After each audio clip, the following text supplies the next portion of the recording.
السلام علیکم۔ بسم اللہ الرحمن الرحیم۔ آج کا ہمارا موضوع ہے ایک مہاجر اور ایک انصاری کی چوکیداری اور انصاری کا نماز میں تیر کھانا۔ نبی اکرم صلی اللہ علیہ وسلم ایک غزوہ سے واپس تشریف لا رہے تھے۔ شب کو ایک جگہ قیام فرمایا اور ارشاد فرمایا کہ آج شب کو حفاظت اور چوکیدارہ کون کرے گا؟ ایک مہاجر اور ایک انصاری حضرت عمار بن یاسر رضی اللہ تعالیٰ عنہ اور حضرت عباد بن بشر رضی اللہ تعالیٰ عنہ نے عرض کیا کہ ہم دونوں کریں گے۔ حضور صلی اللہ علیہ وسلم نے ایک پہاڑی جہاں سے دشمن کے آنے کا راستہ ہو سکتا تھا بتا دی کہ اس پر دونوں قیام کرو۔ دونوں حضرات وہاں تشریف لے گئے۔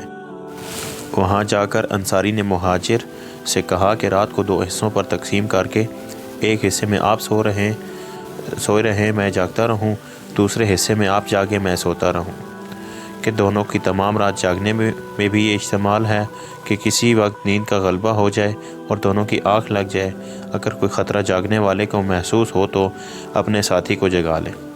رات کا پہلا آدھا حصہ انصاری کے جاگنے کا قرار پایا اور مہاجری سو گئے۔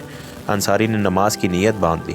دشمن کی جانب سے ایک شخص آیا اور دور سے کھڑے ہوئے شخص کو دیکھ کر تیر مارا، اور جب کوئی حرکت نہ ہوئی تو دوسرا اور پھر اسی طرح تیسرا تیر مارا، اور ہر تیر ان کے بدن میں گھستا رہا اور یہ ہاتھ سے اس کو بدن سے نکال کر پھینکتے رہے۔ اس کے بعد اطمینان سے رکوع کیا، سجدہ کیا، نماز پوری کر کے اپنے ساتھی کو جگایا۔ وہ تو ایک کی جگہ 2 کو دیکھ کر بھاگ گیا کہ نامعلوم کتنے ہوں گے، مگر ساتھی نے جب اٹھ کر دیکھا تو انصاری کے بدن سے 3 جگہ سے خون ہی خون بہہ رہا تھا۔ مہاجری نے فرمایا سبحان اللہ، تم نے مجھے شروع ہی میں نہ جگا لیا۔ انصاری نے فرمایا کہ میں نے ایک سورت الکہف شروع کر رکھی تھی، میرا دل نہ چاہا کہ اس کو ختم کرنے سے پہلے رکوع کروں۔ اب بھی مجھے اس کا اندیشہ ہوا کہ ایسا نہ ہو کہ میں بار بار تیر لگنے سے مر جاؤں اور حضور صلی اللہ علیہ وسلم نے جو حفاظت کی خدمت سپرد کر رکھی ہے وہ فوت ہو جائے۔ اگر مجھے یہ اندیشہ نہ ہوتا تو میں مر جاتا، مگر سورت ختم کرنے سے پہلے رکوع نہ کرتا۔ فائدہ یہ تھی ان حضرات کی نماز اور اس کا شوق کہ تیر پر تیر کھائے جائیں اور خون ہی خون ہو جائیں، مگر نماز کے لطف میں فرق نہ پڑے۔ ایک ہماری نماز ہے کہ اگر مچھر بھی کاٹ لے تو نماز کا خیال جاتا رہے۔ پڑھ کا تو پوچھیں ہی کیا۔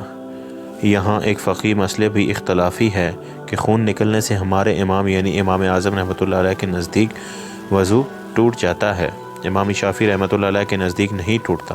ممکن ہے کہ ان صحابہ کا مذہب بھی یہی ہو، یا اس وقت تک اس مسئلے کی تحقیق نہ ہوئی ہو کہ حضور اکرم صلی اللہ علیہ وسلم اس مجلس میں تشریف فرما نہ تھے، یا اس وقت تک یہ حکم ہوا ہی نہ ہو۔